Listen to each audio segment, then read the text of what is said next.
terrorism that they inflict not only on the Palestinian people, because Palestinians are the greatest victims of Hamas's terrorism, but also on the Israelis. I mean, on October 7th, they essentially had what will equate to their 9/11. On 9/11, we lost about 3,400 people were killed in New York City.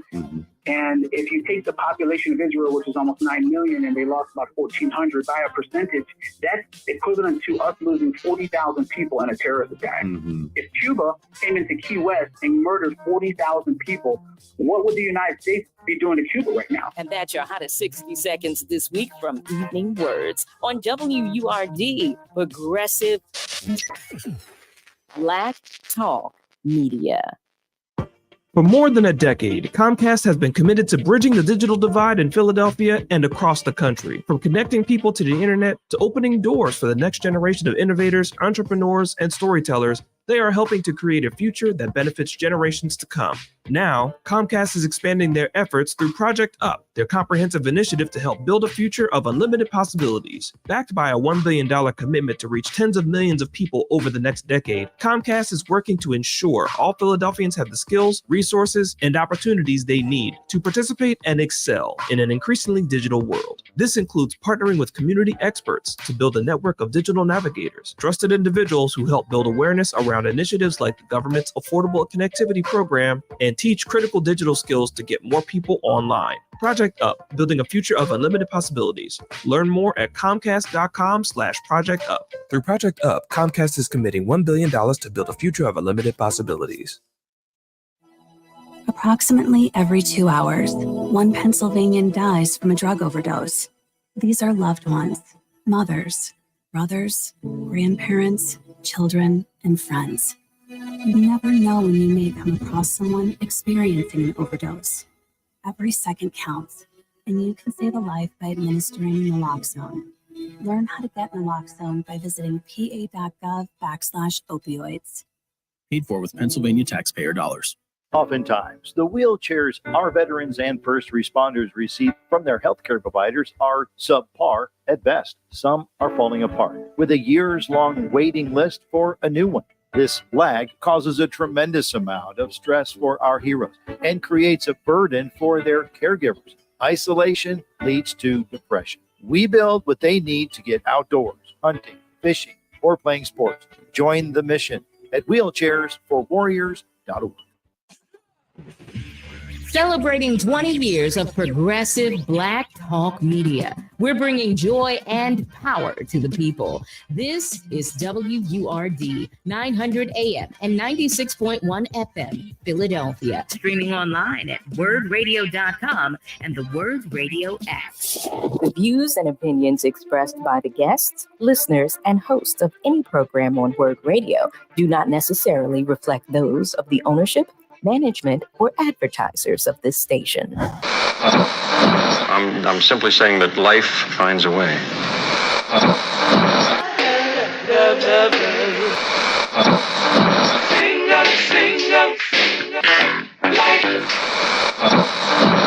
All right, people, write something on the board. Let's spell it. First letter. L. O. G. What's that? What? It's time. It's time to have real, honest, open, difficult, and inspiring conversations. It's time for Love and Life on WURD, Progressive Black Talk Media.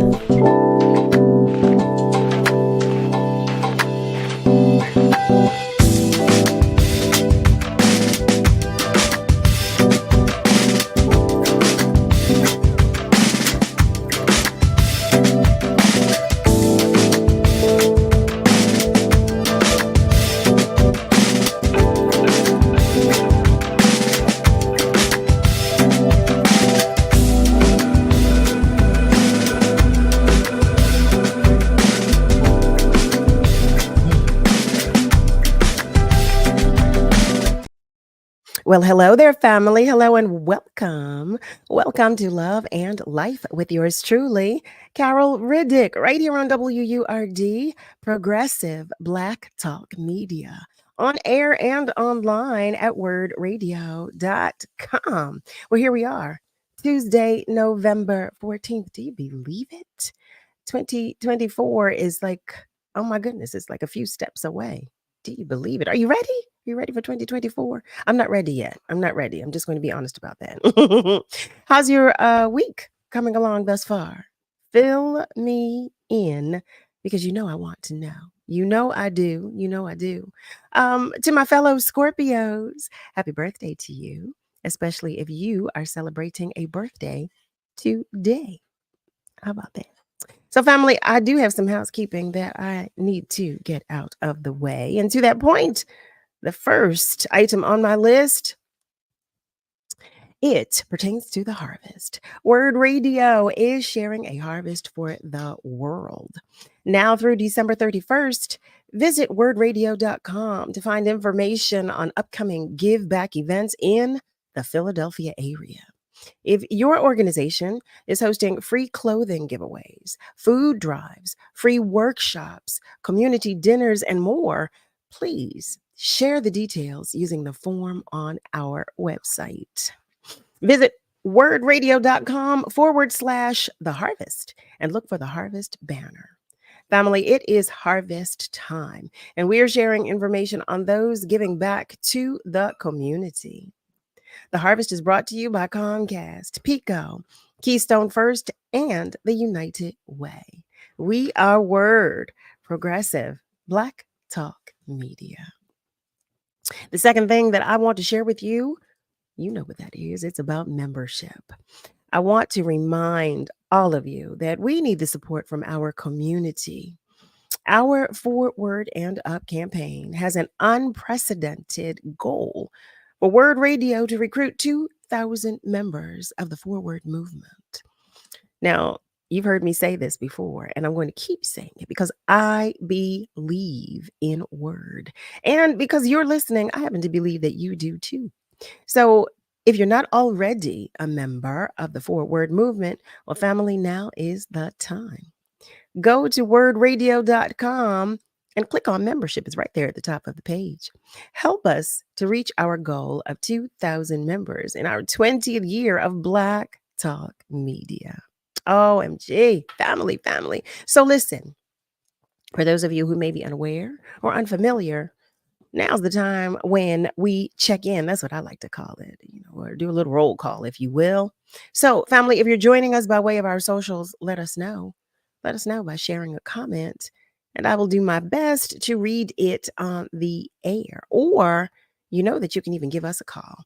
And you can do that by dialing 215-634-8065. You can even call us toll free by dialing 1-866-361-0900. We love the love that you share with us, and we'll take it any way you share it, quite honestly. Yes, we will. Yes, we will. I'm talking about Nick Steptoe, and Nick, my illustrious show producer. We love the love that you share. And for you, yes, I am talking to you. Our family members, all of you whose hearts are a little heavy today or whose lights are shining just a little dimly, just know that I'm sending you extra love and hugs. As always, on behalf of your tribe and your village, just to let you know that you are not alone. Okay? You're not alone. So, family, all right, let's get started. Our first guest this evening is the Director of School Investments at the Camden Education Fund, aka CEF, which is a nonprofit organization dedicated to accelerating progress in Camden's public school system. Family, I invite you to the conversation with none other than Jonathan Garr. Hello there, and welcome. Thank you, Carol. Thank you for having me. Oh, it's a pleasure. It's a pleasure to have you join us and tell us all about CEF. I'm so anxious to hear all about what it is you do and everything else that you have going on, because I have the understanding that you have a few things to share with us tonight. Yes. So yes, as you stated, the Camden Education Fund is a nonprofit philanthropic fund that's dedicated to Camden schools. So what we do is we take the funds that we have and we just deploy them to form partnerships or to develop strategic partnerships or to provide grant programs or to support other groups such as nonprofits that also do work in schools. And our goal is really just to sustain and accelerate the progress that's happening in those schools. Wow. Oh, wow. That's impressive. That is really impressive. I had no idea. That's really impressive. How long have you been with CEF? I've been with CEF since its founding in 2019. So we started in 2019, and I joined on as a founding director of school investments. Really small team doing a lot of big work within the city. Okay. You know what? I jumped all over the place. First of all, could you tell our family members just a little bit about you, please? Sure. So the way I usually tell folks is that I work right now at the Camden Education Fund as the director of school investments, where I manage and direct our partnerships and programs. Before this, I was working as a curriculum consultant, specializing in math curriculum, K through 12. And then before that, I was an assistant principal. And then before that, I was a middle school math teacher for over a decade in Philadelphia. And then before that, I was in college. So I like to say I've kind of just been in school since preschool, basically, moving around the classroom in the building.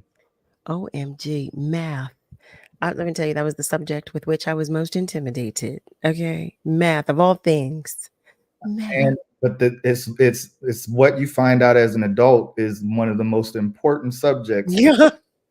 Either twice a month, every 2 weeks, you're looking and you're like, all right, is the math right? So it's definitely, I definitely can understand that. The ironic thing is that I was an English major in college and only avoided every math class. But then when I started teaching, I kind of fell into teaching math as like my love and my passion. So I see both sides, and I kind of always try to make people believe that you're good, that there's no such thing as being bad at math or bad at reading. Like you just got to have the right opportunity and the right person, teachers in front of you, and the resources to give you what you need.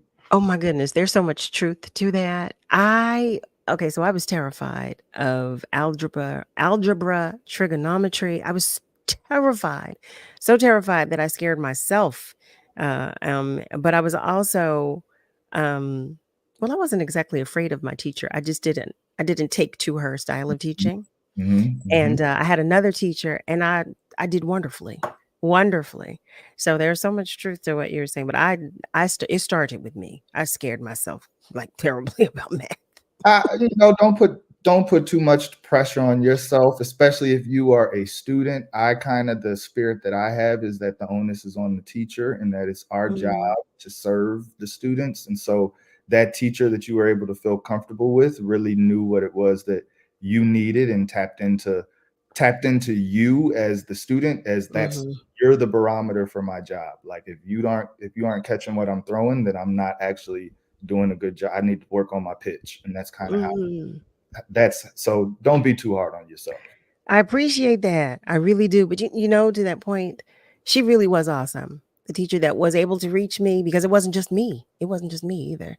Yeah. She really, really was awesome. So, family, hey there, I'm talking to you.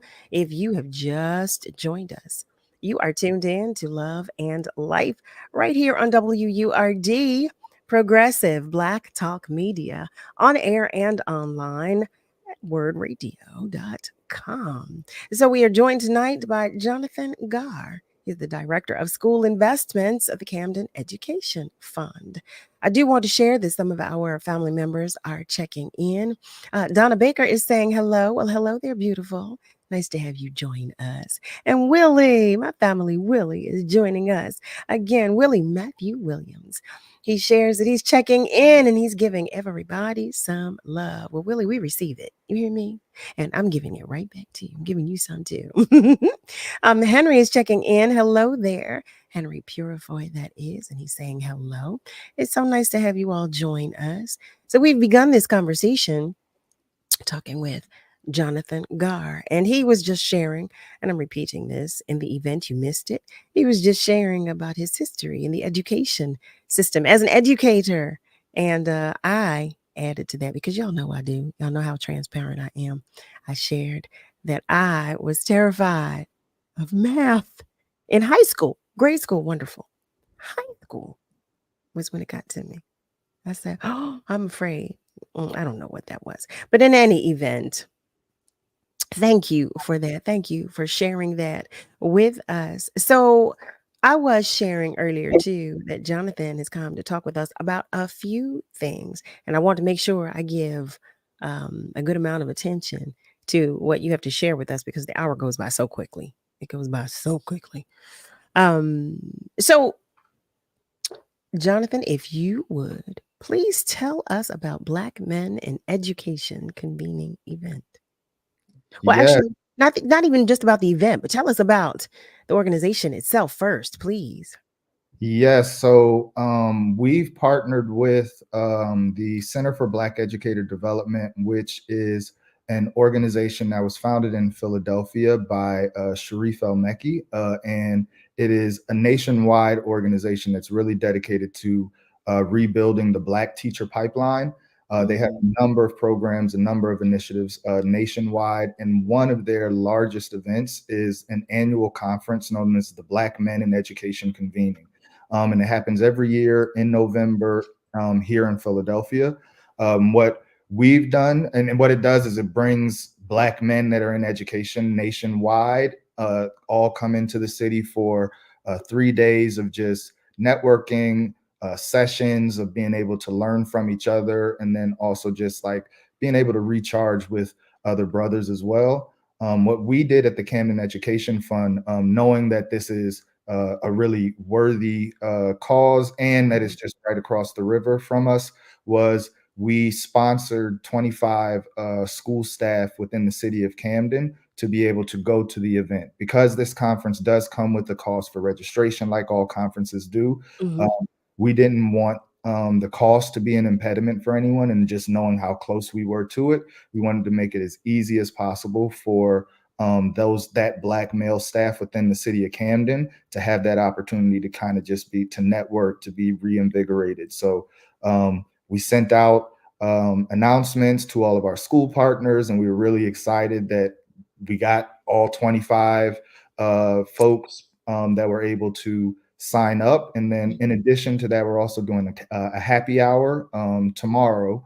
That's going to be our kickoff for the conference, which starts on Thursday. So tomorrow in Camden at Sophie's Lounge, we'll be having a happy hour where we'll have Sharif will be there. We'll also have just all of the brothers there to just be able to meet, network, and just get a good start before we go into the conference. So is the kickoff open to the public, or is it just for the attendees of the convention or the event, or how does that work? This happy hour, how we have it set up currently, is for right now. This year is for the attendees and our registrants. We really want to create that space for them. And then this is our first year of doing this, and so we're really excited to see just how it is, and hopefully in the next year we can maybe open this up to even a larger audience. But we're really excited to be able to host our folks that we're having. We have about 50 folks coming all just to hang out with us tomorrow. Wow, that's impressive. So wait, this is the first year for the kickoff. This is the first year for our kickoff. They've been doing the convening for a few years. I know they took a pause and did it virtually during the pandemic. And so I think in the past 2 years, they've really stepped it up with the in-person event in Philadelphia. Wow. I have to say, I'm so impressed. I don't know what the statistic is on the number of Black men in education, like our male teachers or educators, if you will. I don't know the specific statistic, but I know that I don't see a lot. So it feels good to know that you all are getting together, that the conversations are taking place, and that the work is being done. There is an effort. That makes me feel so good. That feels so good to me. to know that you all are saying, we got to get out there. We got to help our babies. That feels good. Definitely. I mean, as far as the percentage, it's not the best. Their percentages there for a long time, they were saying it was about 2% of the teaching workforce of Black men. Now it's dropped kind of around maybe 1.5%. That said, though, it's not for a lack of desire amongst Black men to be in education. Along with that statistic, there's also statistics that show that of Black men that go to college, there's a higher percentage of Black men that choose education than any other demographic. So you get, whether it's white men that go to college, a small fewer percentage of them go into education than the Black men that go into college. So it's not really that we don't want to be in education. It's just that there's not enough of us getting into the college. And that's also part of what this type of event is for, is that we know what our role is in the classroom, and just knowing what it looks like to perpetuate having more of us in the classroom means we got to invest ourselves in that K-12 space. Understood.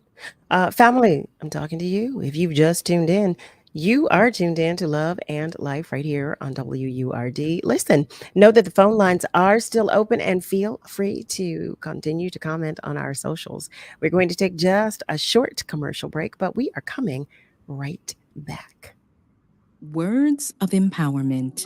Oh, I am Vera Portier, and I am the founder of Every Heartbeat Counts. Yes, younger generation, please. Life is short. Love one another. Take care of one another. Advocate for one another. Be kind. We're better together. We are better together. Talk to your parents. Reach out to somebody in 100 Black men. You are loved. I know you feel like we're a little disconnected. I'm willing to talk to you and connect with you and just get on the same wavelength. We love you. This is Words of Joy and Empowerment on WURD, Progressive Black Talk Media. Audio provided by Love Now Media. These words of joy and empowerment are brought to you by Wells Fargo, Mainline Health, and the Pennsylvania Lottery. Meet Amanda. She loves to start her day by heading to her favorite coffee shop. Morning, Amanda. Black coffee, no sugar. Then she usually takes the long way to share a little treat with Coco, Mrs. Lopez's little terrier. And when Amanda arrives to open the Keystone First Wellness and Opportunity Center, Mr. Freeman is always there. You always on time, Amanda. Always on time, Mr. Freeman. Amanda has been a community health educator at Keystone First for over 15 years. She knows this community as well as the community knows her.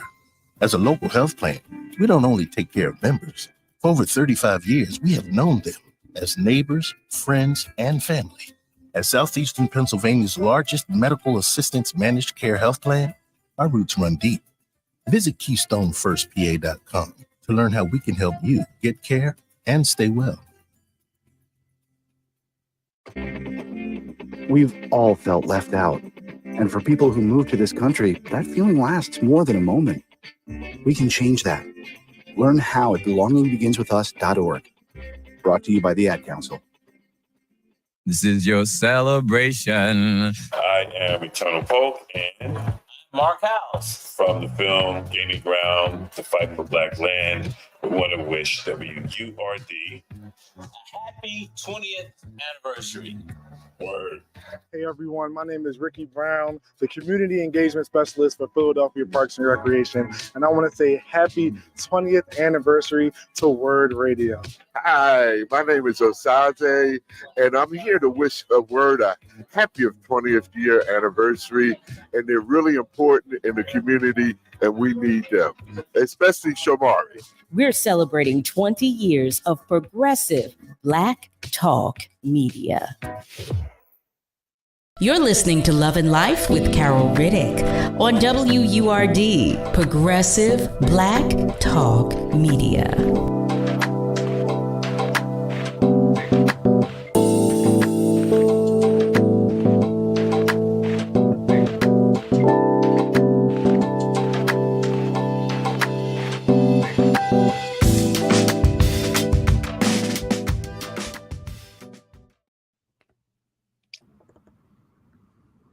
Well, hello there, family. Welcome back. You are tuned in to Love and Life right here on WURD with yours truly, Carol Riddick. We are talking with our guest in this hour, Jonathan Garr, and he is the Director of School Investments for the Camden Education Fund.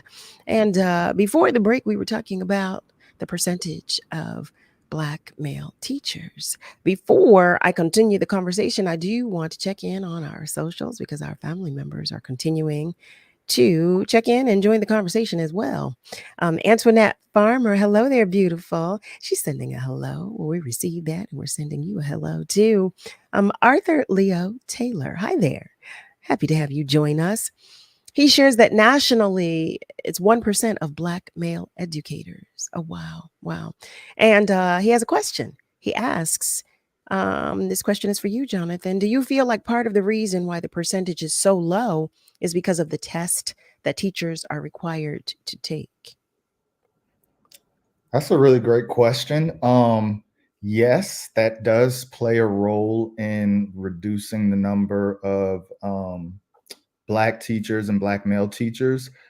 Each state, for those who are not aware, each state has its own is allowed to set its own rules and regulations on just what is required for a teacher to become certified, and that can involve anything from the types of courses that they have to take and what they have to do within those courses and tests that they have to take within those courses, along with just general certification exams. And it can be to where even if they're taking the same exam state to state, what the cutoff score in one state could be different than the cutoff score in another state.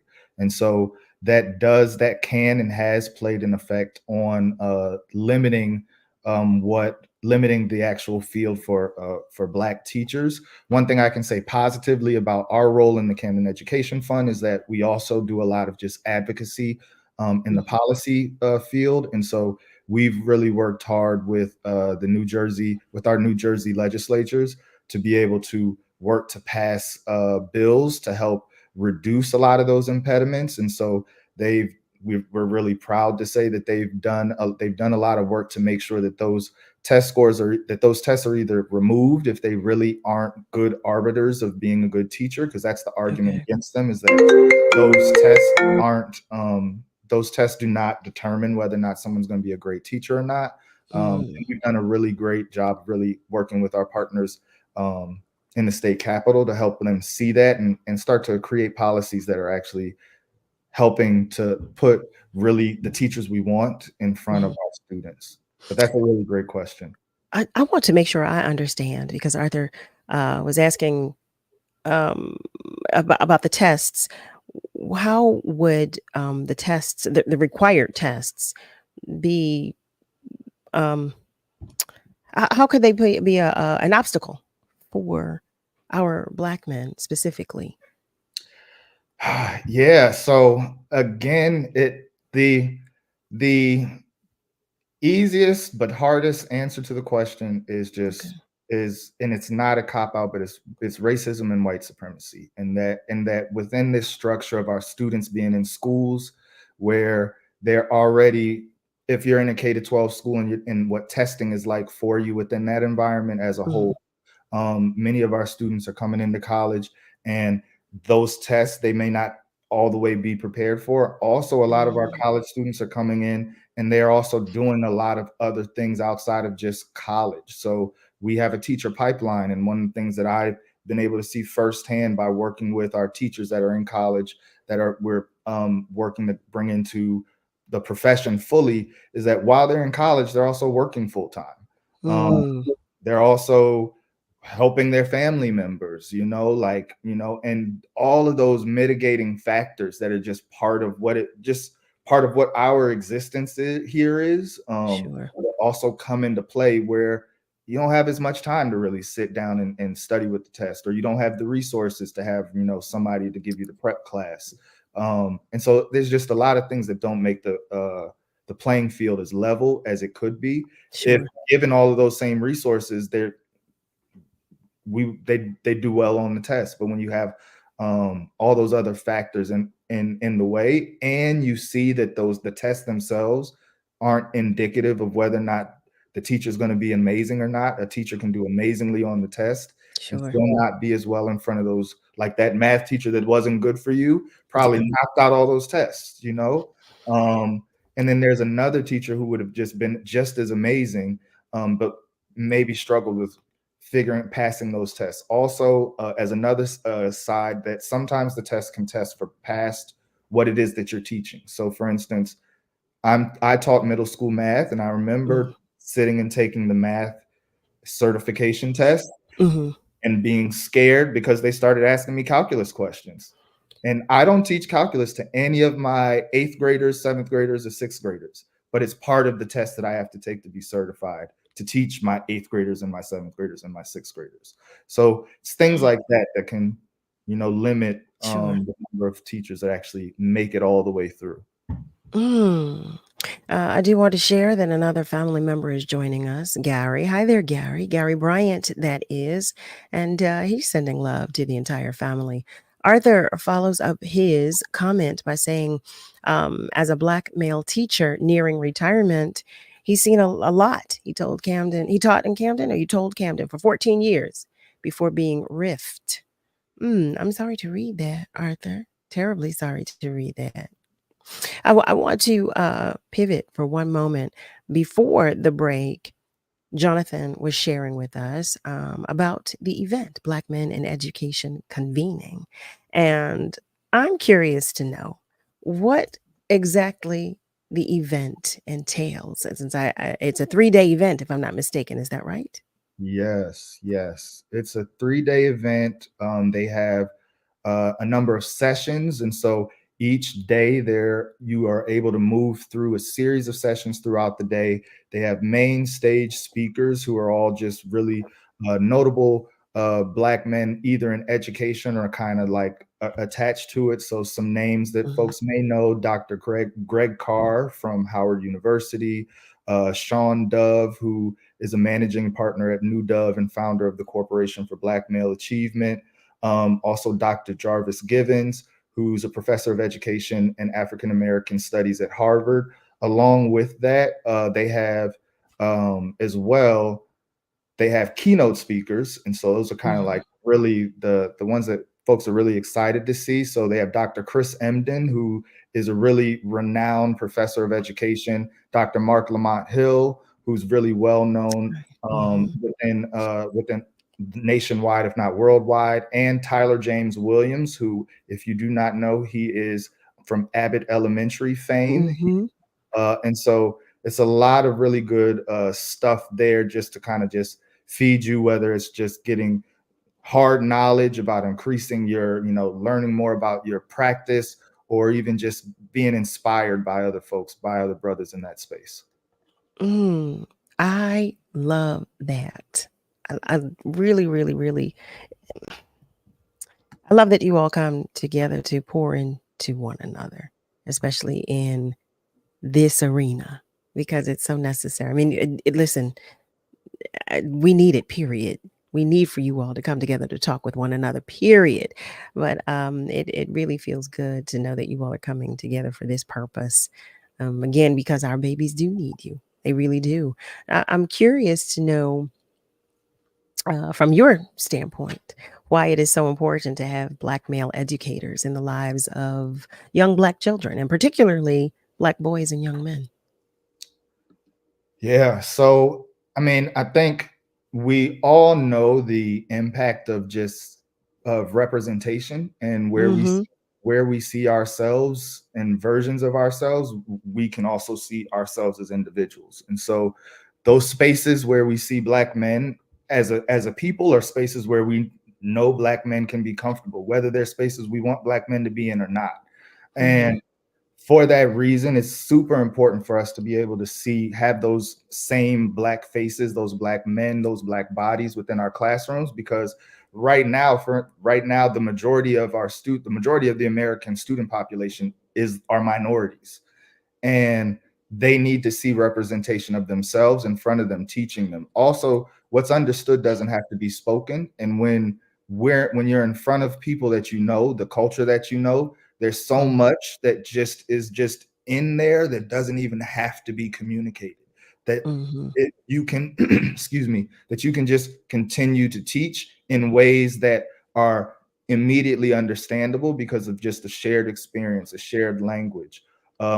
Those are things that are super important. But I also really, really love to push and broaden the conversation and the question to just why Black men are important to just have in schools for the entire school community, because it's not just for the other Black boys in that building that we have an impact and an influence on, but it's the non-Black folks in there, because what's understood doesn't have to be spoken between us. There's so much that we already know, and there's so much that those other folks don't know until they see us in that space with the Black man, with the Black child. And so that is, even for me, even more of a reason, because that informs what other people think outside of that space. Thank you for that. Thank you so much for that. I am in full agreement with that. I live that, actually. So I yes, thank you for that. I do want to share that Miss Julie is joining us. Hi, Miss Julie. Miss Julie shares that voices are being heard. She just checked into the Center for Black Education Development. Tickets are sold out for the seminar, and their message states, "We are immensely grateful for your support. We cannot wait to engage in celebratory and soul-sustaining experiences, interactions, and programming with you. You can sign up for newsletter updates." I love that. Miss Julie, you know I love you. Miss Julie is a detective. I promise you she is. I know she is. I told you, Miss Julie, I'm going to put you in my pocket. But I love that. I love that. It's sold out. Sold out. That feels good to report as well. Gary shares that he's retired from city government and is exploring becoming a teacher here in Philadelphia. Our young Black men need to see Black male role models. Black men are desperately needed as role models. Agreed with that too. Antoinette shares that when her children were school age, particularly her son, when he had an African-American male teacher, he thrived. I love that. I love seeing that. I love hearing that. And I love that we can share that with one another.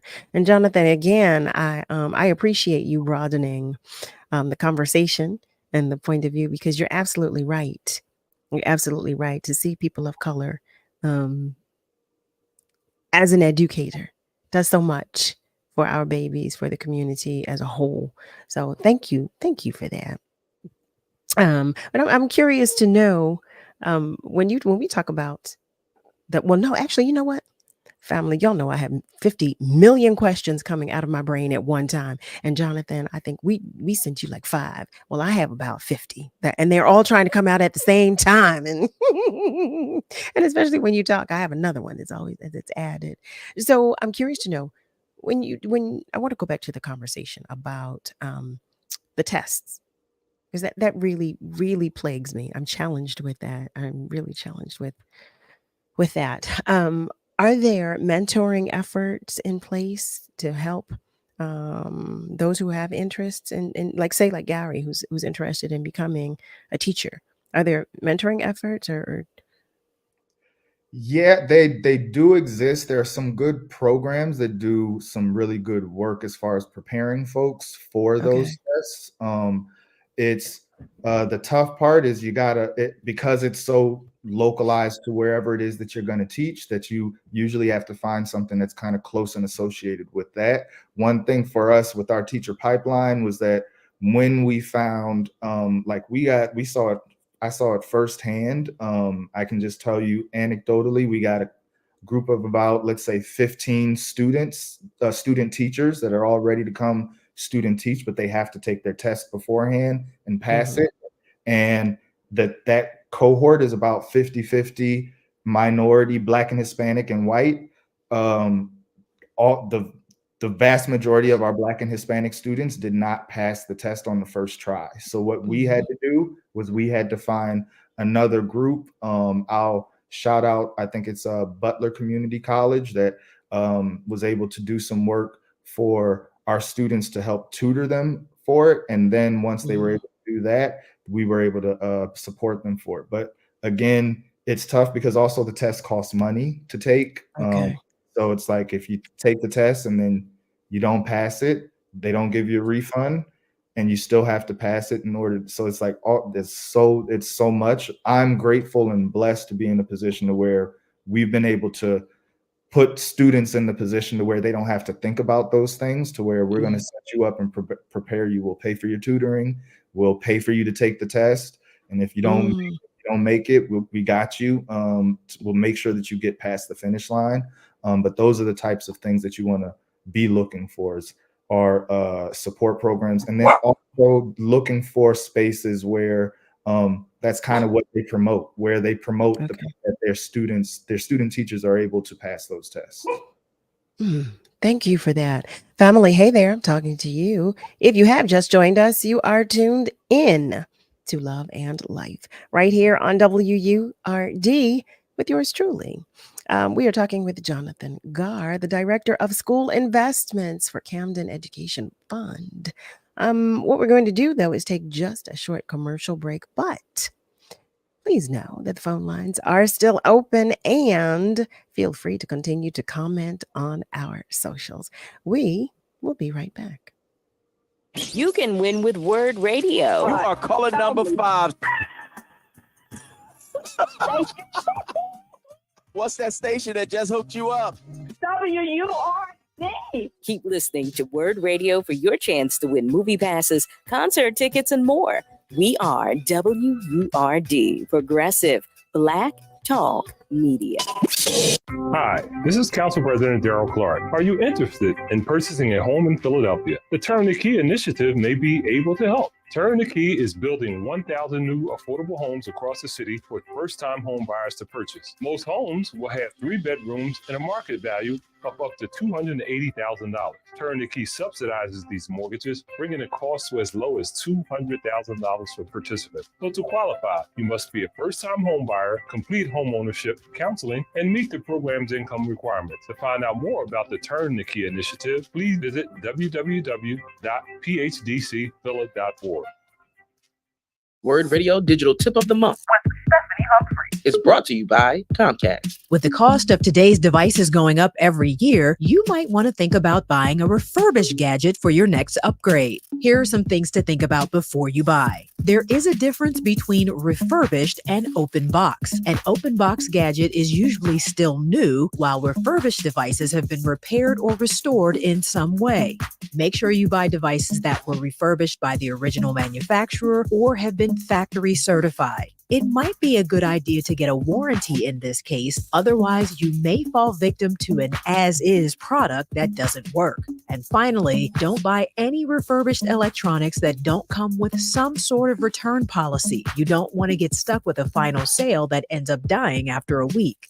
Buying used can be a great way to save money while still getting a like-new device. Just make sure you do your homework first. Stay tuned to WURD for more tips and stay connected with us at wordradio.com. Hey, everything okay? Yes, I'm fine. Honey. Hey, I'm here for you. Tell me about school today. When kids can't find the right words, music can help them sound it out. Talk to the kids in your life about their emotional well-being. Find tools and resources at sounditouttogether.org. Brought to you by the Ad Council and Pivotal Ventures. What is love? You're listening to Love and Life on WURD, Progressive Black Talk Media. I think I know what love is.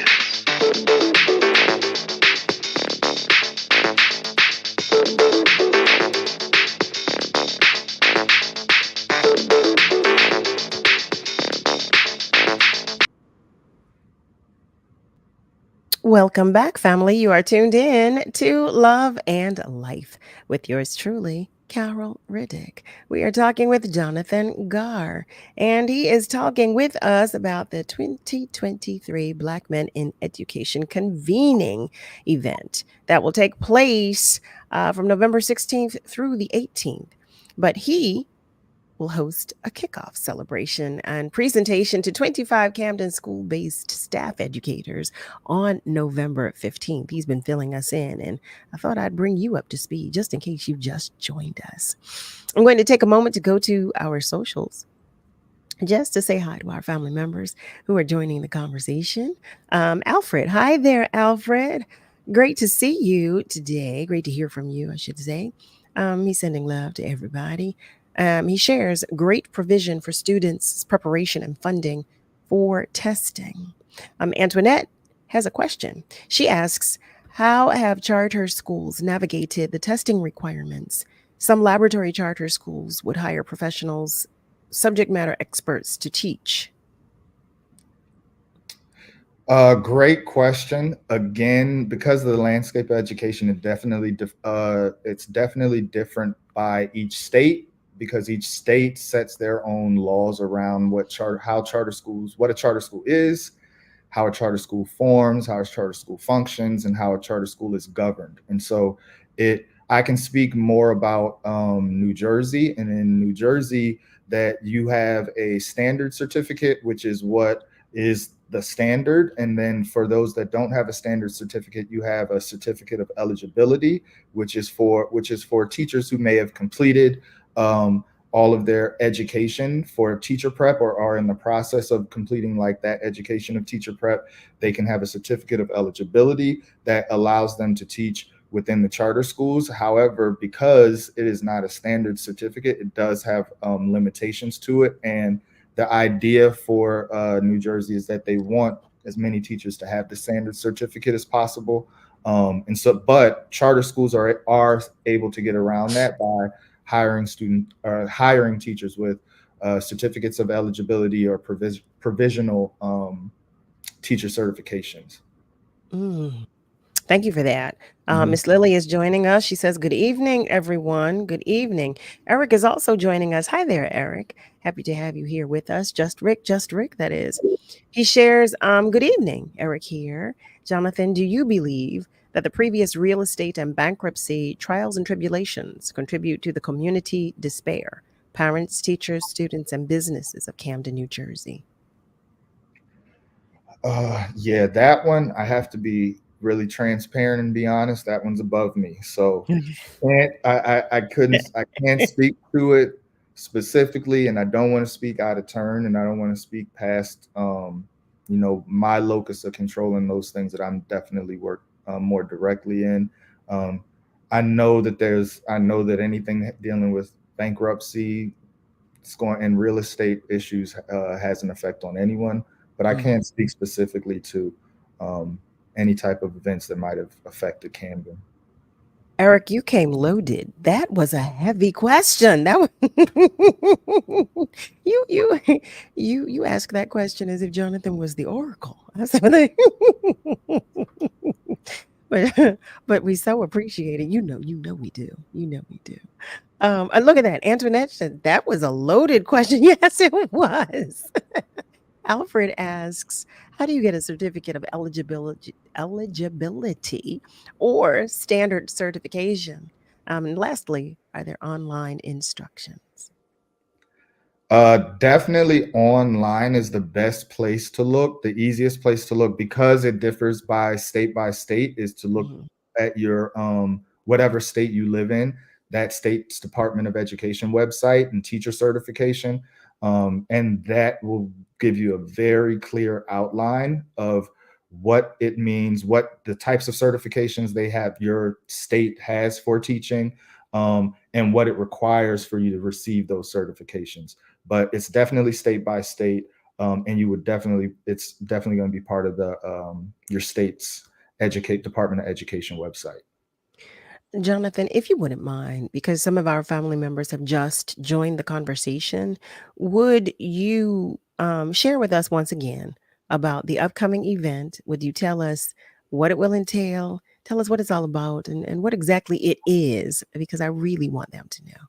Yes. So this week, the end of this week, starting on Thursday, the Center for Black Educator Development will be hosting the Black Men in Education convening. It's their annual convening of bringing Black men in education from across the country, if not from across the world, all to Philadelphia for a few days of just networking, fellowship, and just professional development, where we're able to get poured into by really great speakers and also be able to sit down and learn from other great practitioners and also just brainstorm and collaborate with each other. So it's going to be starting on the 16th, ending on the 18th. And for those folks in Camden, we're hosting a happy hour to kick it off for our Camden folks to show up and hang out with us as well. Is there a website or a link that we can share with our family members, those who are interested? Miss Julie, I know you have it, but is there a link I can share with our family members? The link for the BMEC is the centerblacked.org/BMEC, BMEC. So as I think someone shared, it is sold out for this year. But if you want to kind of see from the outside looking in, they have the agenda up there for you. They've got a lot of the speakers that are going to be there, so you can kind of get an idea of what the event is going to be like. And then the Camden Education Fund, our web address is camdenedfund.org. And there is that's our home base of all of our programming and partnerships, where you can learn about all that we do in Camden. I love that. I love that. So I'm curious to know, so that you all have the convention once a year. Are they continuing efforts throughout the year? Great question. So this is one of their kind of like outward splashy events, but for the most part, I like to say that they are like in the trenches doing the work and programming. So we've partnered with the Center for Black Educator Development in the past in one of their programs called Freedom School Literacy Academies, built off the Freedom School model. And they take the Freedom School model, and what they do is, as their goal is to rebuild the Black teacher pipeline, is that they have rising first to second graders. They bring in high school students and college students who have an interest in social justice and or education. And those students now become teacher apprentices, and they lead the lessons for those rising first to third graders in literacy, while also being coached by licensed teachers that are there also mentoring the high school and the college students. And so we've done that for a few years, for a few summers in Camden, in partnership with the center, and are looking forward to continuing to build on that programming such as that. And it's also, they don't just do it in Camden, they do it in Philly. I believe they do it in Detroit, maybe even in Memphis, I think. But that's one of many programs that they do. They're a really multifaceted group and trying to really lift up the Black educator. That is awesome. Arthur has another question. He asks if your organization was represented at the NEA convention that was just in Atlantic City. Great question. We were not, but it's a good note to us for the future to maybe make sure we slide over there to Atlantic City for the next convention. We're in a busy season. We also kind of stay in the trenches too, and trying to make sure that we're really getting the work done. And so I think for the future, that's a really good note for us to really think about making sure that we hit that event for next year. I love that. Jonathan, I cannot thank you enough for coming to spend some time with us, for your transparency, just for sharing your spirit, for sharing your knowledge, your time as well. We so appreciate you. We truly do. And we appreciate all that you've shared with us. We hope that you will come back. Will you come back to visit with us sometime? Sure. All I need is an invite. It's been a pleasure. Really, thank you for having me today. Oh, good. And I can't wait to hear all about the event. I want to hear about everything afterward. I cannot tell you, I'm so excited about this event. I really am, because it feels good. It feels so good. Like I was sharing with you, to tell, just to know that you all are coming together to pour into one another, and are leading the charge. So thank you. Thank you to all of you. Wish you success on the entire event. And can't wait for you to come back to visit with us again. Family, listen. That's right. I'm talking to you. You are tuned in to Love and Life right here on WURD with yours truly, Carol Riddick. In this first hour, we just talked with Jonathan Garr, who is the Director of School Investments for the Camden Education Fund. We are going to take just a short break, but when we do, when we come back, listen to me, when we do, know that the phone lines are still open. How about that? And know that you can continue to comment on our socials. Before you go, Jonathan, Arthur shares, thank you. Thank you so much and much success to the organization. Family, the rest of you, whatever you do, you stay with us. You hear me? Because we'll be right back. The WURD Hot 60. Hot 60. Here's the hottest 60 seconds you missed this week on The Source. This was so diggity dang good. And for all the women out here that are fussing at black men about dating white women because X, Y, and Z, we ignore the men that we think don't have swag. We often ignore the men that we think are not bad boys in a certain way with the things that we're supposed to expect out of society. And the good men that are sitting there looking at you going, really?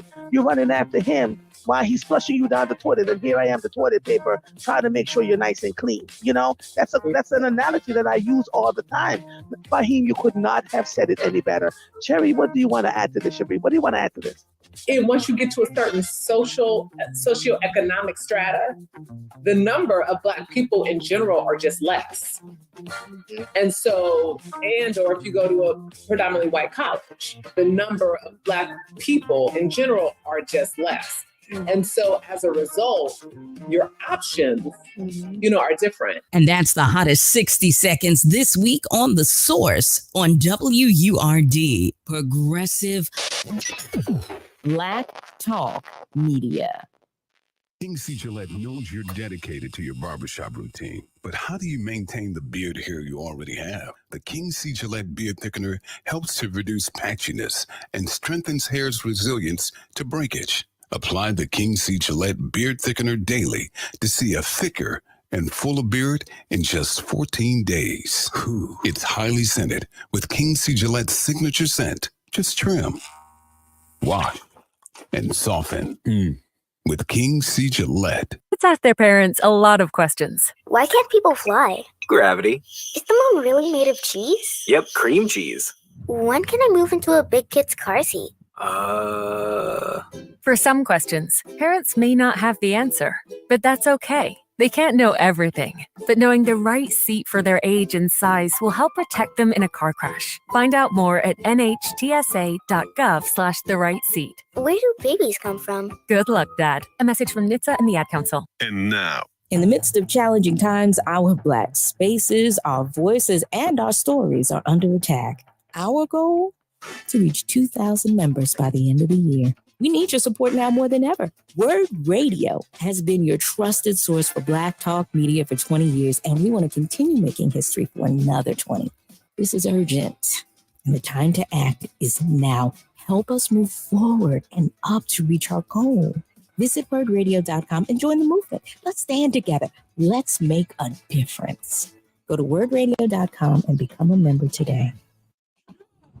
We're bringing joy and power to the people. This is WURD Radio, 900 AM and 96.1 FM, WURD, Philadelphia, celebrating 20 years of progressive Black talk media. Streaming online at wordradio.com and the WURD Radio app. Let me tell you something, and don't you ever forget it. Success is nothing without someone you love to share it with. You're listening to Love and Life with Carol Riddick on WURD, Progressive Black Talk Media.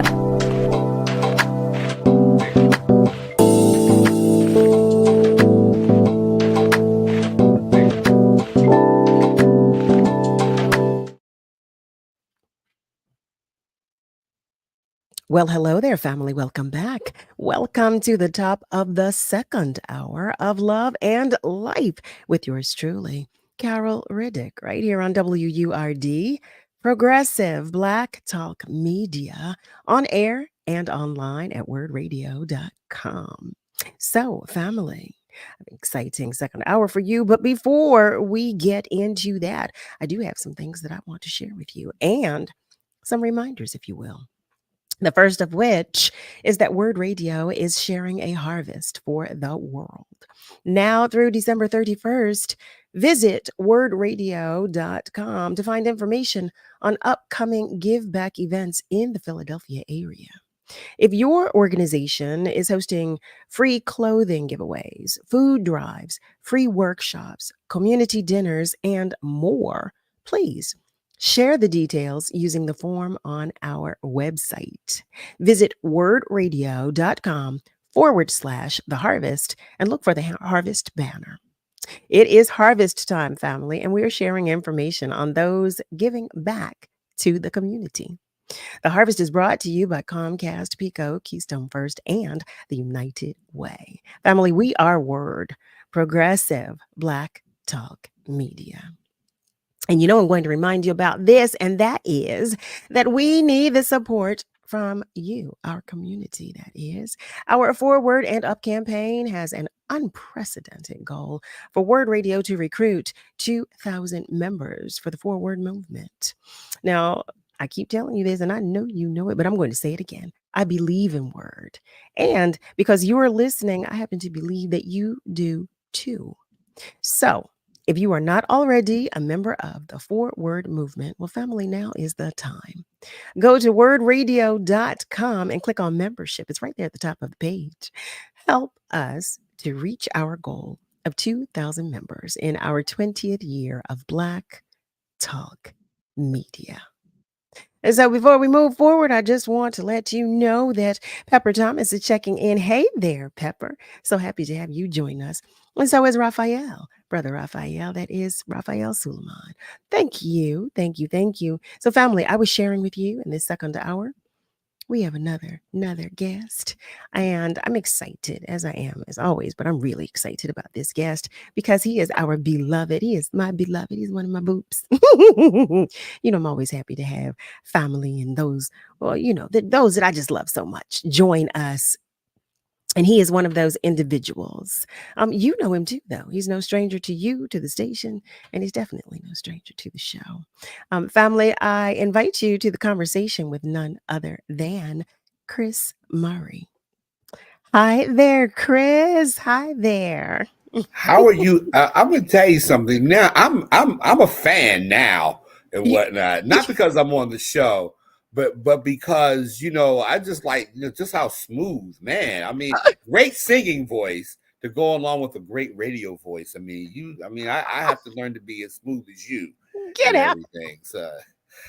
So you know, but I'm happy to be here. I'm not gonna lie, but this is cool.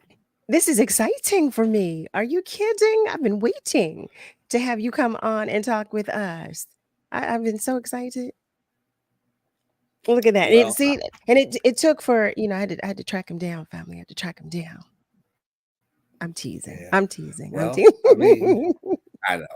But he's a busy man. He's a busy man. Okay. For those of you who are unaware or unfamiliar, and I can't imagine that any of you are, but you do know that he is also a radio show host. He's a journalist and a college professor. Okay. With more than 30 years of experience as a print and broadcast journalist. He's been covering sports on a regular basis since 1994. So I've invited Chris to come because, you know, we have our conversations, our brief conversations, that is, about sports. But I thought, why not have Chris come and talk with us more in depth? That's not a problem. I mean, I'm ready to roll, man. You ready to rock and roll?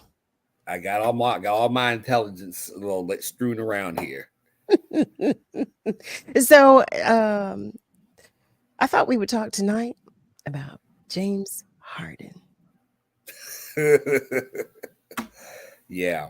Well, one of the things I put in the article for the Sunday Sun the last time, I think it came out in the regular paper, but I basically said something about the door not hitting him on the way out because you know, and not, you know, he last year in game six of the Eastern Conference semifinals, he had every opportunity to get rid of his playoff woes, because he's been awful in playoff time.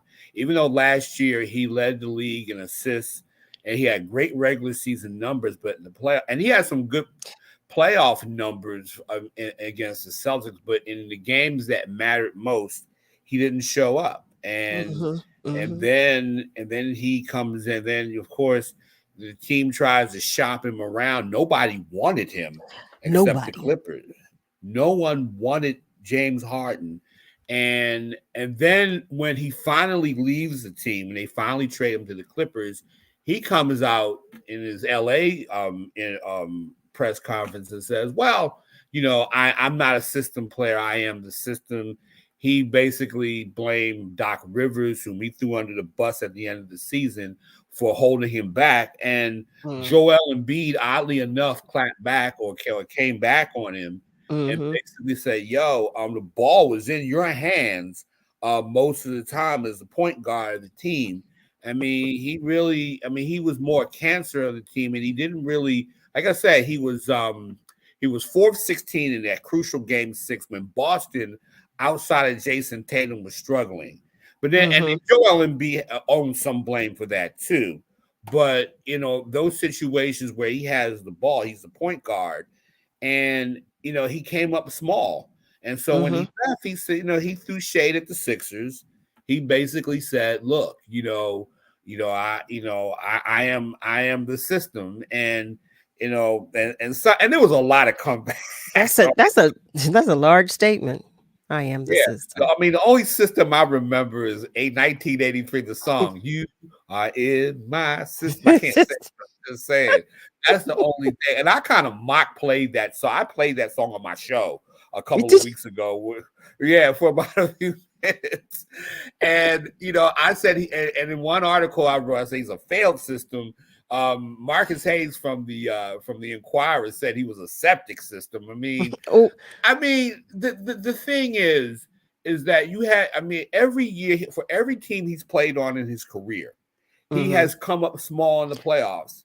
And and I tried to give him, y'all know me, y'all people in the sports world, I try to give you, the benefit of the doubt. I mean, my own wife was telling me he's got to screw up in the playoffs. I said, well, honey, let the man. I always believe in giving somebody a chance to turn the corner from a bad reputation. I mean, every human being deserves that, right? And last year, and all that stuff he talked, I mean, that made me mad, a little bit if I'm a fan. Because I have to wonder I want to know what he was smoking. I mean, maybe we can all get some of that, and that self-delusion brand of weed or something that he was smoking. Whatever it was. Whatever it was. I mean, and it was just nobody wanted him because he's 34 years old. He's a 10-time All-Star with diminishing skills, and he's out in LA where, he's not going to be a ball dominant player because these guys share with Russell Westbrook, Kawhi Leonard, and Paul George. And but the good news about it, because his subtraction was the Sixers addition. And and the Sixers have won 8 straight coming into tonight's game. I'm checking, I'm kind of like watching the game back and forth. They're down. They were down. I'm trying to refresh my page, but they're tied at 60 with 1:49 left in the second quarter, left in the first half. Right now, so far, Joel Embiid has 14. Tyrese Maxey had 10, coming off of a 50-point night on Sunday night. That was incredible. And you see the emerging talent. I mean, you see a guy. I mean, Maxey has been coming on for the last couple of years. But between Ben Simmons and James Harden, everybody, he's had to wait his turn, and he's been a sponge. Here is a guy, he works hard, and one of the things that Joel Embiid said after Sunday's win was that he's been working hard to work with him, and they want him to be aggressive, and he has been aggressive. Coming into the night's game, he's averaging close to 26 points per game. He has close to 7 assists a game. He has 4 double-doubles. He's had 5 double-doubles in his career. 4 of them have come this year. he is an emerging superstar, and it's more the reason to say, bye. Bye, James. Have a nice, and like I said, I know several people in this city that wanted to offer him, that wanted to help him pack, go to Home Depot and get so some do boxes.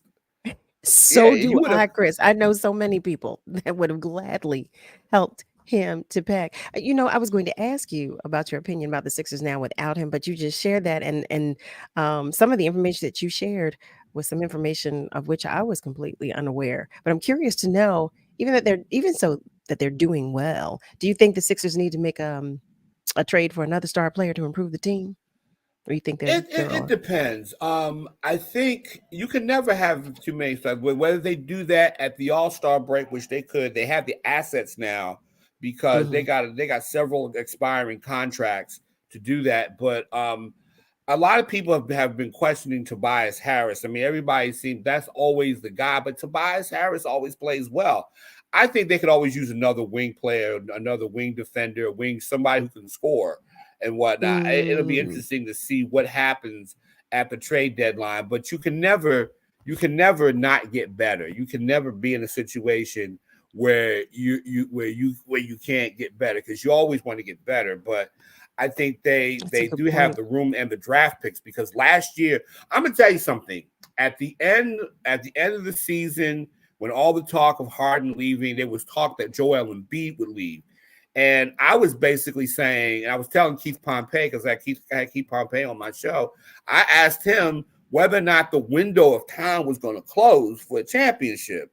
And we all both agreed that window was closing. But now I got to reevaluate this. I got to see. It's a long way. Okay. I got to reevaluate it now. Well, I want to take a moment to share that some of our family members are checking in. Pepper Tummett shares, Chris, you wear so many hats. And Brennan, hi there, Brennan. Brennan Williams is joining us, and he shares that the Sixers are so much better without James Harden. The Clippers season is doomed with him on their roster. Mike Upshaw is joining us as well. Hey there, Mike. So happy to have you join us as well. And Miss Julie shares some information about Chris Murray, Sun sports columnist. First place honors from the Pennsylvania News Media Association and the Society of Professional Journalists, Keystone Pro chapter. Congratulations. Thank you very much. I'm very honored and humbled by that. That was so sweet by the other person to share that. I'm very humbled by that, and I still got a lot of work to do. I have to work harder. But don't we all? Listen, there's always room for improvement, right? We're all a work in progress, but we are celebrating you. So thank you. So I want to switch gears for a moment because we only have you for a short period of time. I want to go to the Eagles. From what you've seen this season, would you say the Eagles are Super Bowl bound? And why or why not? Well, the thing is, if they get Cam Jurgens back on the offensive line, I think they are a Super Bowl contender. Okay. But the thing is, though, they have to. I mean, the weird part about it, if Jalen Hurts, can heal from that, that bone bruise in his knee, if he can get him at 100%, he's going to be fantastic. But here's the thing: Hurts has been playing his butt off the last few games. That guy has the kind of heart that I always thought the kid worked hard, and I was one of the few people. Me and Don Hunt, formerly of the Philadelphia Tribune, out of everybody in the Eagles press corps, we kept saying that this guy is going to be good. You got to give him a chance. This is a guy who who led two different teams in college to the college football playoff. This guy got his bachelor's degree in 3.5 years. This is a smart, hard-working guy. Right? He really is. And I think that in these 3 weeks against Miami, playing with a bum knee through a couple of touchdowns, through 3 touchdown passes against Washington, he threw 4 of them. I mean, he was just killing them. I mean, and then against Dallas, I thought that those first 2 drives against the Cowboys, and against the hated Dallas Cowboys. You know, I play the Darth Vader theme when it comes to the Cowboys in Philly. But the thing about it, the guy is playing with the kind of heart that I rarely see in quarterbacks. I mean, you know, this guy, I mean, he puts this team on his back. I mean, the Eagles have some issues. They have not run the football well. They've got to shore that up if they're going to win. I mean, if they get their right guard, Cam Jurgens, back, I think because I think they were averaging over 7 yards a game rushing. Since he's been out, they've kind of gone back to 3.4. They've kind of fallen down. They're still averaging about 129 yards per game running the football, but they got to get him back. And if Hurts can be healed up from that injury, I think his presence, opens up the running game, because if Hurts can run, DeAndre Swift, you know, a Philly native, DeAndre Swift can run the ball. Boston Scott and all those other guys can run the ball. Right now, teams aren't threatening. You know, teams aren't necessarily threatened by the running game because Hurts is not at 100%. Although the cool part about that as a passer, Hurts is getting better and better, and that's where you can be optimistic. That's where I'm optimistic about another run. And I'm not gonna lie, I enjoyed last year's run to the Super Bowl. I enjoyed seeing Hurts. You know, even in a losing effort. And I'm gonna say that Hurts in a losing effort played better than James Harden. Okay, Hurts under normal, had they won that game, he was the MVP. And if I had a vote, and I was at the game, and I was in the press box, and I was just like, you know, if it wasn't for the fact that the Eagles had some played horribly defensively, he'd have been the MVP. Heck, I'd have voted for him for the MVP in a losing cause and whatnot. Because when you look at the individual matchup, he outplayed Patrick Mahomes, whom he will see this Monday night. Oh, yeah. Oh, he absolutely did. I'm in full agreement with that. Absolutely did. Chris, I know we have a few minutes left, so I have one more question for you. So in the coming weeks, the Eagles, they're going to play a lot of really good teams. They've got the Chiefs coming up. They've got the 49ers, the Bills. How do you think they'll do? I mean, if they split in those games, I think they'll win. But I think they can win both games. I don't know if they'll win in Kansas City. I think they can beat Buffalo because Buffalo has a few. And Buffalo looked terrible last night, and I think they can beat Buffalo. I really do. I think they can beat Buffalo.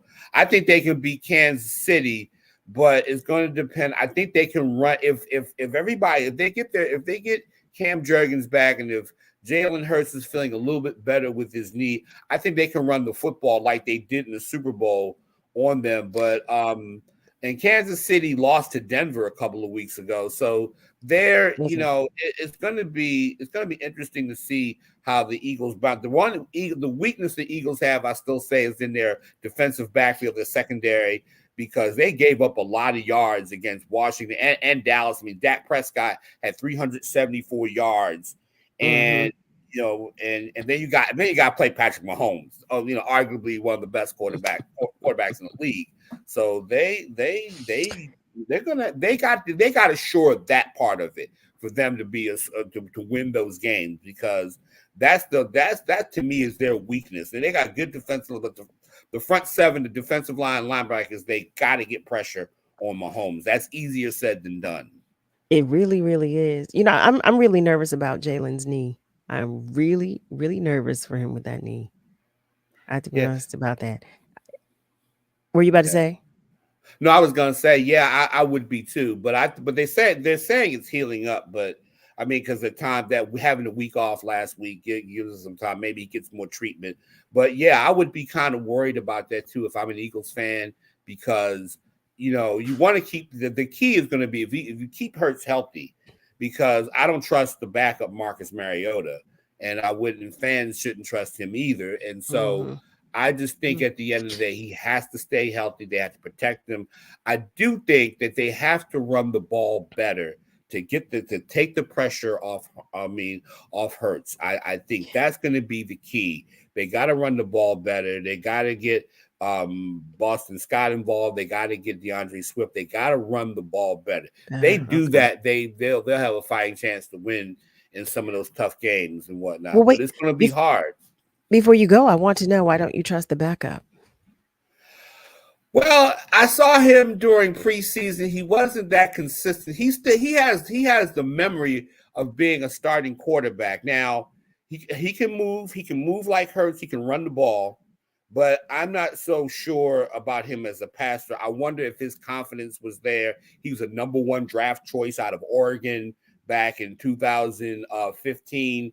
And, sometimes when you lose that edge as a starter, I'm wondering where he is in between his ears and whatnot. And I saw him in the preseason, was not impressed, but then again, no one thought Nick Foles would be anything either. Listen, wait, no one did.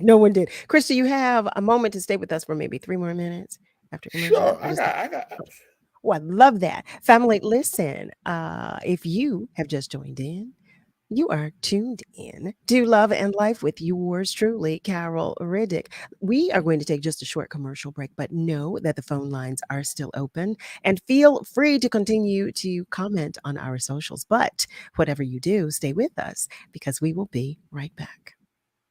I'm Carol Riddick, the host of Love and Life. And guess what, family? I will be live. That's right. I can speak with you about the real facts and honest opinions on dating, sexual health, casual and committed relationships. Join me Monday through Thursday from 7 p.m. to 9 p.m. The conversations will be served on a judgment-free platter and seasoned with unapologetic realness. So join me Monday through Thursday from 7 p.m. to 9 p.m. on WURD, Progressive Black Talk Media. Hey girl, what are you doing here? Aren't you going to be late for work? Yeah, girl, I had to get my coffee and my lottery tickets. You still play the lottery? You think you're going to win? Says who? There's always a chance. Besides, even if I don't win, I'm helping out older Pennsylvanians in my community with each lottery ticket I buy. How so? Well, the PA lottery was started as a way to fund programs for seniors in our state. They've contributed over $30 billion to many programs. 30 billion with a B? Yes, billion. The money goes to programs for property tax and rent rebates, free or reduced rides, low-cost prescriptions, home care services, and more. I had no idea. Yep, the PA lottery is the only state lottery whose proceeds benefit older citizens. You know what? I think I'll get a few lottery tickets too. There you go. Could you give me a coffee while you're at it? Players must be 18 or older. Please play responsibly. Problem gambling, helpline 1-800-GAMBLER. Teachers shape the future. Right now, in a classroom somewhere in the United States, there's a teacher inspiring a future scientist who will make preventing pandemics their life's work. Sharpening the mind of an aspiring environmentalist who'll help combat climate change. And generating possibilities for a student who'll be the first in their family to graduate college. Explore a career that leaves a legacy you can be proud of. Teach. Learn more and receive free support at teach.org. WURD Radio is sharing a harvest for the world. Now through December 31st, visit WURDradio.com to find information on upcoming Give Back events in the Philadelphia area. If your organization is hosting free clothing giveaways, food drives, free workshops, community dinners, and more, please share the details using the form on our website. Visit WURDradio.com and look for the Harvest banner. It's harvest time, and we're sharing information on those giving back to the community. The Harvest is brought to you by Comcast, PECO, Keystone First, and the United Way. We are WURD, Progressive Black Talk Media. What is love? You're listening to Love and Life on WURD, Progressive Black Talk Media. I think I know what love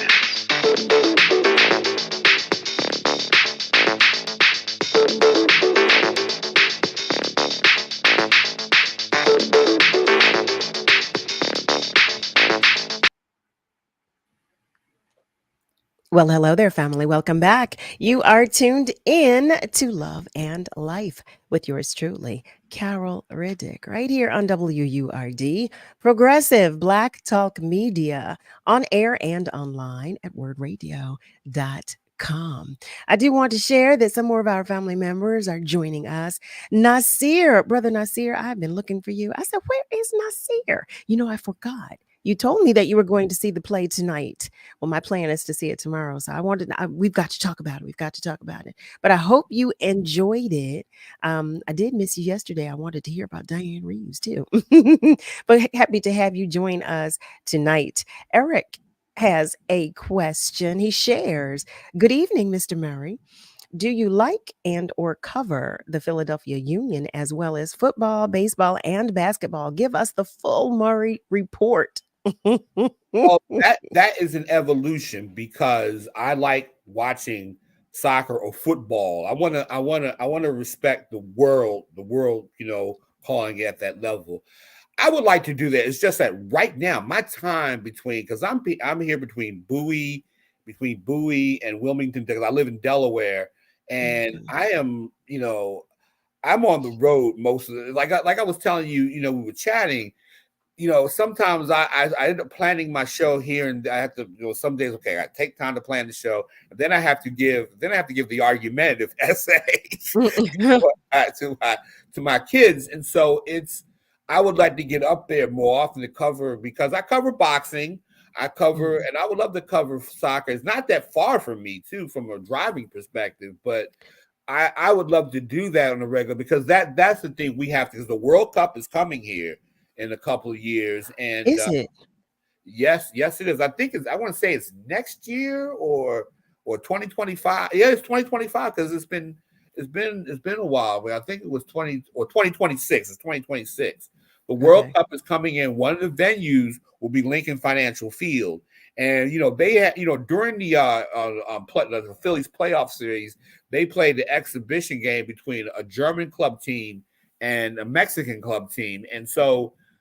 I think that's and it's a lot of Black people play soccer, play football at this, on that team.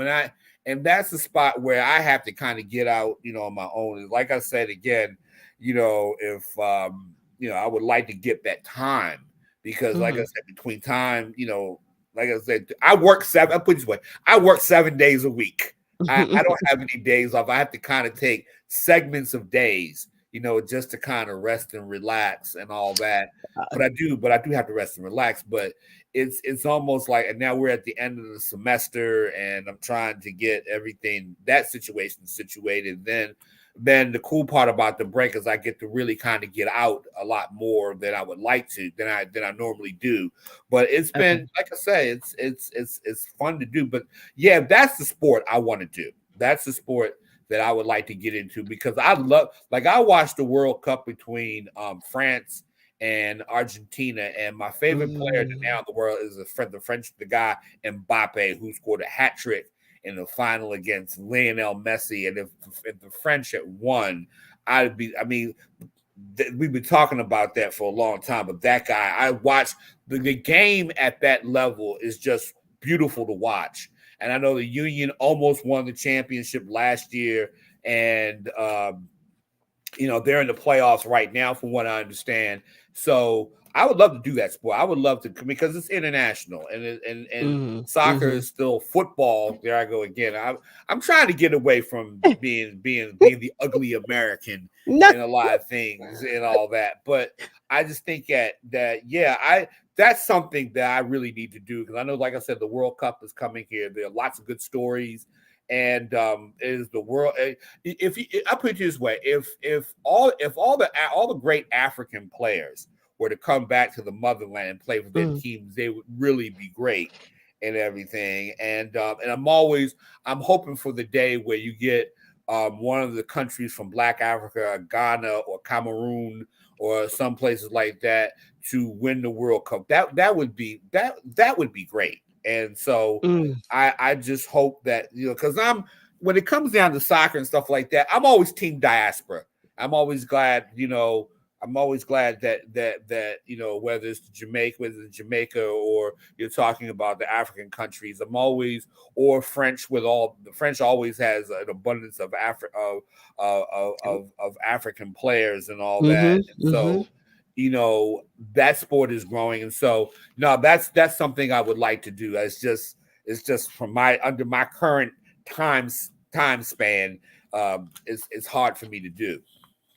I do want to share. Eric shares that he cannot wait for that to take place and that he's putting his money aside now for a ticket. But he shares that he also hopes that you will get into that because he hears great things about your commentating. So he's definitely hope that you follow that path. And our very own Nick Steptoe. Hey, Nick, I'm inviting you to join the conversation. Please do so. Hey, Carol. Hey, Chris. Hey, Nick, how you doing, man? It's good to hear from you, man.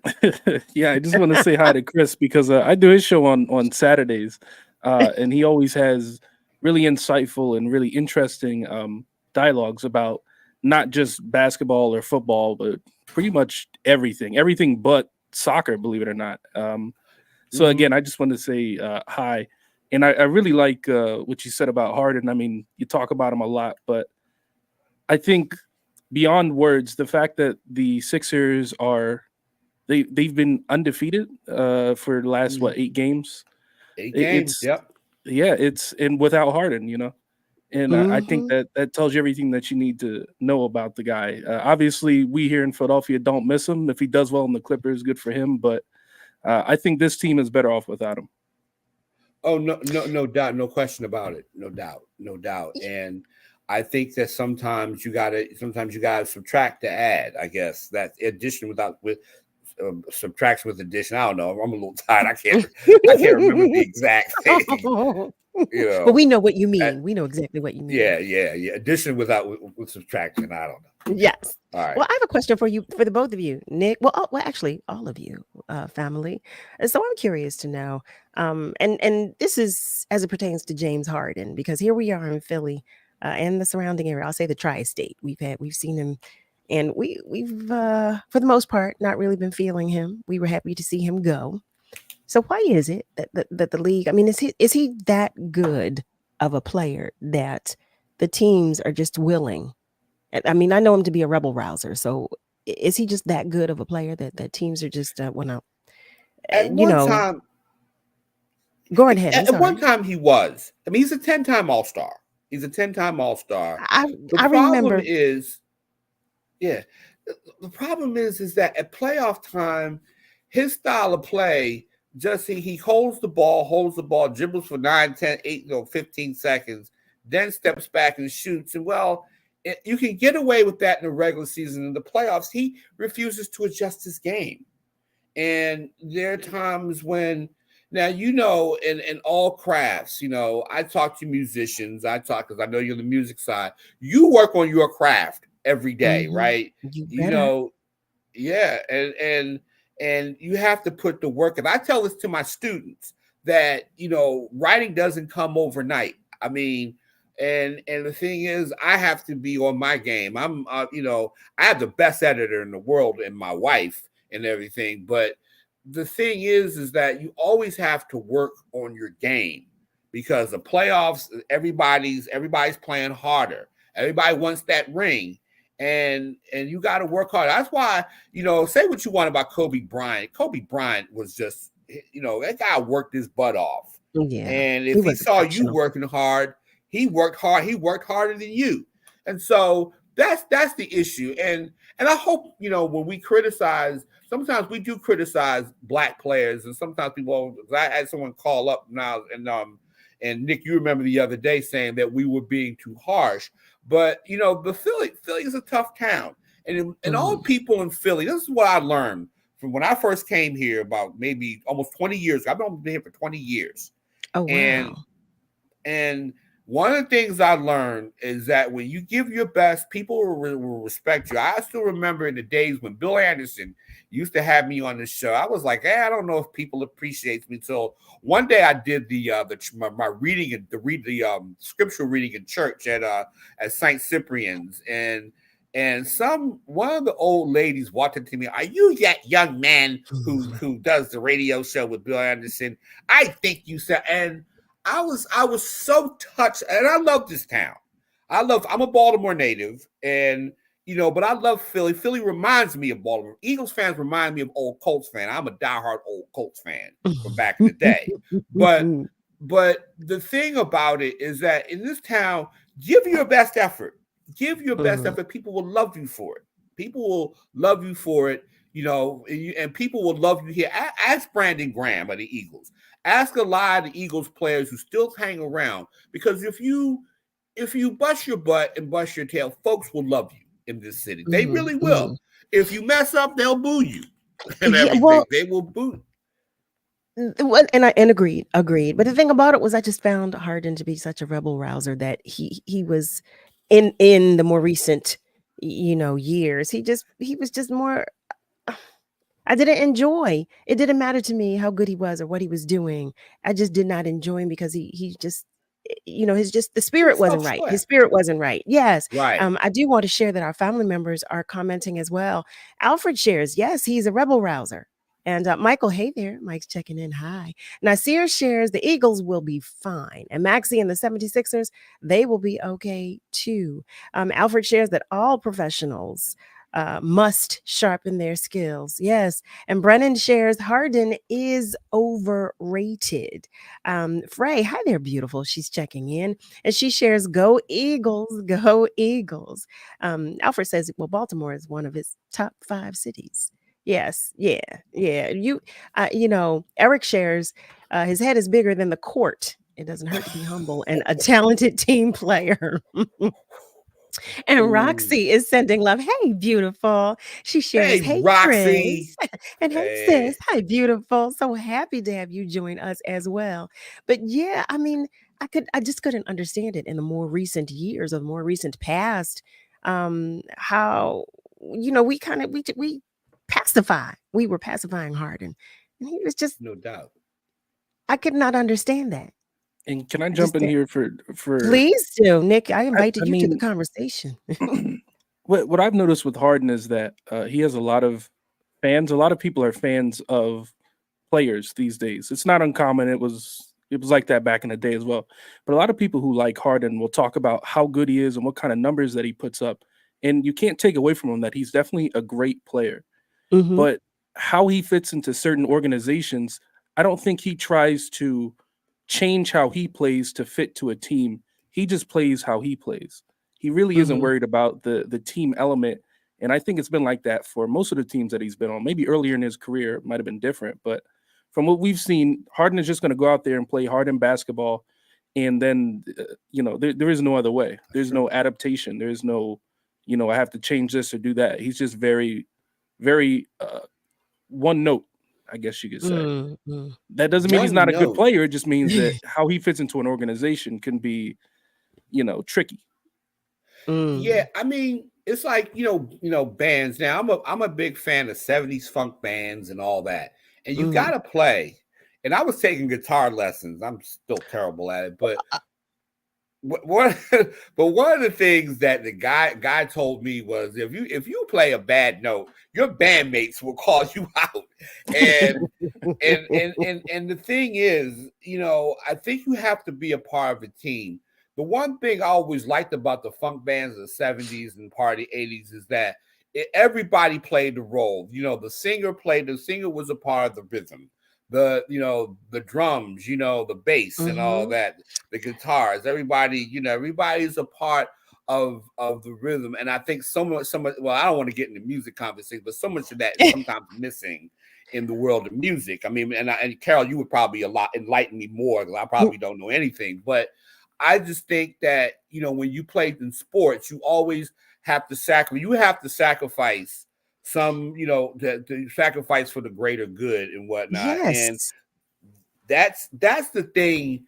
That's what I like about this Eagles team. I think, and I like the Sixers in their current, is just everybody contributes. They're moving the ball together. They're playing as a unit. And sometimes we got to temper our egos. We got to basically say, hey, look, if I can't get it, I got to make sure this guy gets it and everything. Right. And that to me is ultimate team sports and everything. Not everybody, in sports, we all suffer in any field of life. We all suffer from what Dr. King used to call the drum major instinct, the desire to be first, and that could be, as King said, a good instinct if you're doing it for the people.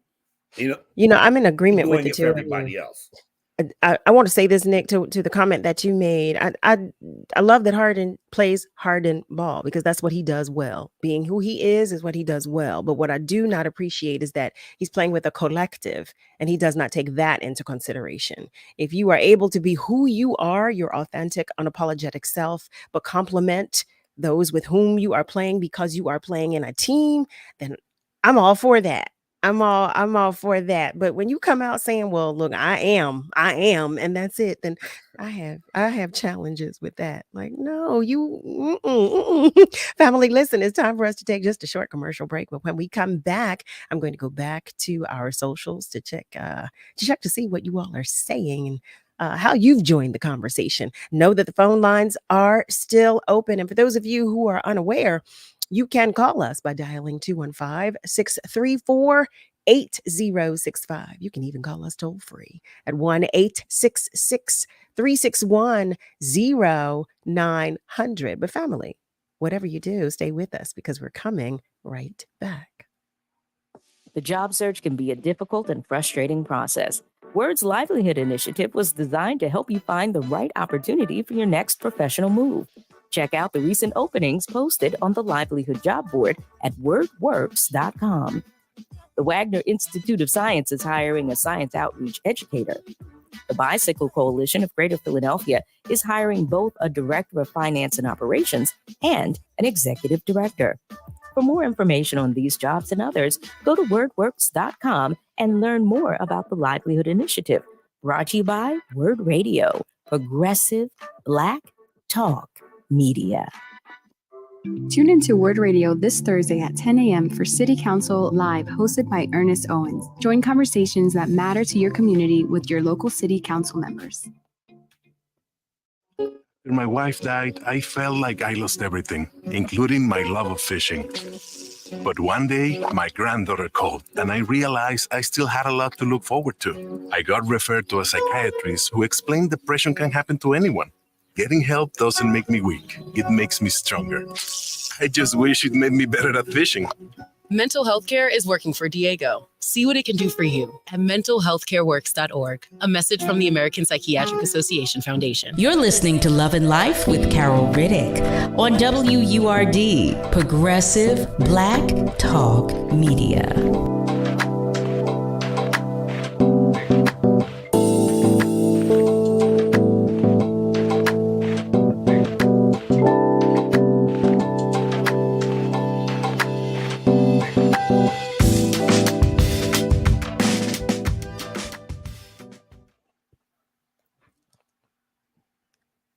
Well, hello there, family. Welcome back. You are tuned in to Love and Life right here on WURD.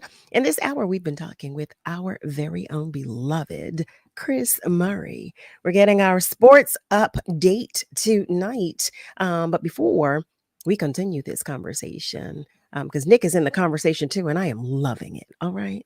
Eric shares, yes, you hit the hammer on the nail, Nick. Agreed. Ms. Rosalind is joining the conversation as well. Hi there, beautiful. She's sending peace and love to everyone and wishing everyone a happy Tuesday. And Alfred shares, it's like any profession. You have great professionals, but they are not always winners. He's a Michael Jordan fan here in Chicago, personality, class, and a winner. But he also loves Jalen Hurts and the Eagles. And he agrees you have to be complimentary to the team. Miss Julie asks, has there ever been an in-depth interview with one note, James Edward Harden Jr.? Well, I think there has been, but I can't really think of anything of note. I mean, I'm not saying there hasn't been, depending upon what city he's in, but I don't think anybody has ever pinned him down about, why it is he is this sort of, he's seen as kind of a selfish player and all that, and he's seen that image because you know, I don't know if, like I said, no one has ever. I haven't. Maybe someone has, and I know a lot of people within the league, you know, would like to have that interview. A lot of people who cover the league would like to have that interview, and I don't know, but I would like, you know, it would be an interesting conversation because, you know, it's a funny thing when, you know, I can think of times when, you know, when I was in school and the teacher said, "Oh, you don't work hard enough," and all that. I always wanted to prove, hey, look, you know, I can work hard. And you know, Wilt Chamberlain, when he was here, people said he couldn't do this, but Wilt Chamberlain always came back, you know, improved himself in some way. And so, you know, there's a lot of things about Harden's personal life, what he does outside of the game. You know, he likes to hang out in the club and whatnot, and likes to, and you know, but nobody, I don't think anybody has really pinned him down. I could be wrong, you know, because he's played in so many other places, but you know, nobody has really pinned him down to say, "Yo, what's up? You know, you have this reputation." And you know, maybe he'll be on one of the like the Players Tribune or something like that, because the players, oddly enough, in this era have their own forum and to kind of talk about things and all that. And we'll see. We'll definitely see. Well, Chris, I'm looking at the time. I do want to share. Harold has joined the conversation. Excuse me. Harold shares, this is a great show. Thank you, Harold, for joining us. I was looking for you. I said, where's Harold tonight? Alfred shares, that's his challenge, depending on whatever city he's in, with no chip, meaning no ring. So, No ring. Chris, you did share with us offline that you have a Sixers update. Well, right now the score is 74-65 Indiana. They are, you know, they're winning. I don't know if the Sixers are tired or whatever, but now it's 77-69, 6:45 time remaining third quarter. And right now in the game, Joel Embiid is leading the team with 25 points. Maxey has 12 points. He's kind of cooled off. DeAnthony Melton has 10, and Tobias Harris has 16. So I don't know. The Sixers, like I say, when you play the same team, they played them a couple of days ago. I guess that's that familiarity. Maybe they're just getting themselves ready for Boston tomorrow night. But that's always going to be the test, is with the Celtics, because the Celtics have broken so many hearts in this city. And last year I left. I've been a Sixers fan. I was a Sixers fan growing up in Baltimore. I love the Sixers after the Baltimore Bulls went to Washington. I still kind of like them, but Dr. J is, you know, Dr. J can never do any wrong. I mean, never.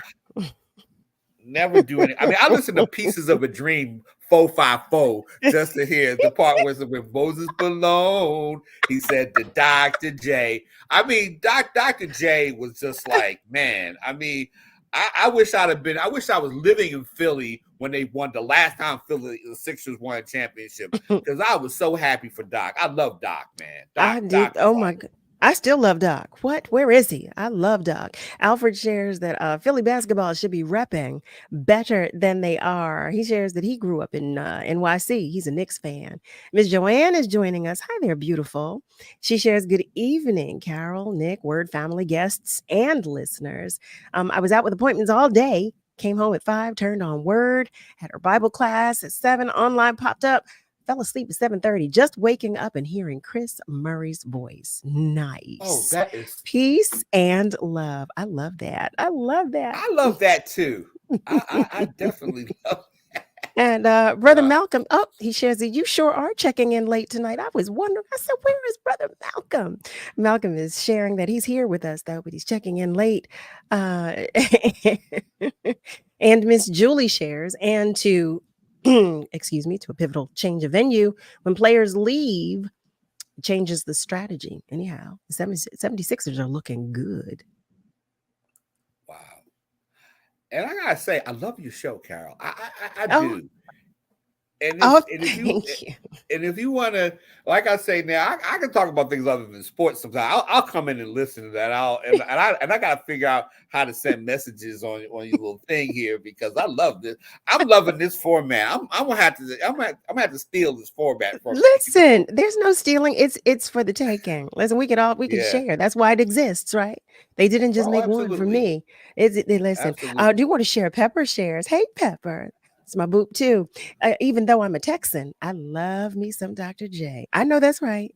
I know that's right. And Alfred shares Dr. J was a great one. He really was. So Alfred shares, come on and join us, Chris. Come on.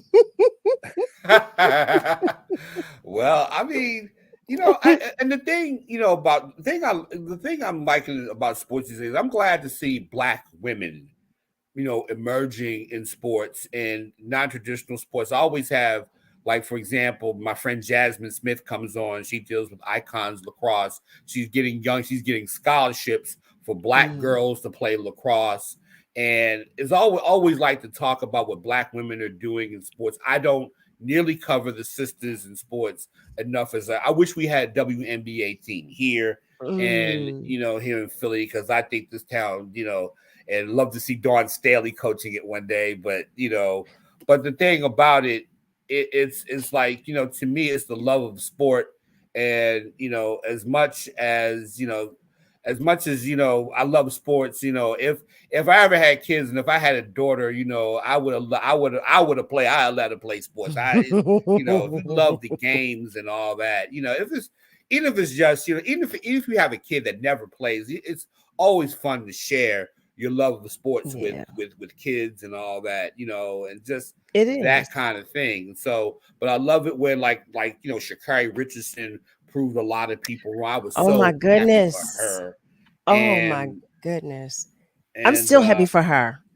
Listen, I'm sorry to interject, Chris, but I'm looking at the time too. But I am so sorry. I love her. I love Sha'Carri. I know she's I love her energy. That's what it is. I do. I do want to say Harry is sharing. I'm checking in late. What's up, Chris? What's up? What up, Harry? And Malcolm asks, what's up with Christina Rock? I don't know who Christina Rock. I don't know who that is, Malcolm. Harry is sharing that he's watching Temple and Drexel basketball, and Brennan shares, "I'm with Chris. I'm loving the format." Oh, thank you. Because like I said again, you have a beautiful voice. I mean, I always thought I knew you could sing. Now I heard you sing. Okay. But you have a beautiful radio voice. I was like, you should have been in this career. You could do your show, then sing and all that. Well, that's what I'm doing. There you go. And you have the voice. I love your voice and everything, because I'm like, I see you and I'm like, dang, she move. I'm like sitting there like, wow. I mean, I endeavor to sound, because when I was in college, I did a jazz radio show and I had to like, okay, class, that's Sadeo Watanabe, and that kind of thing.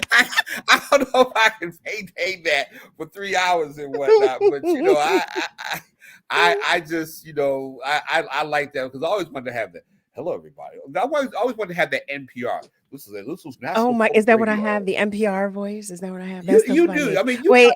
I mean, you could pull that off. I mean, because I could pull that off.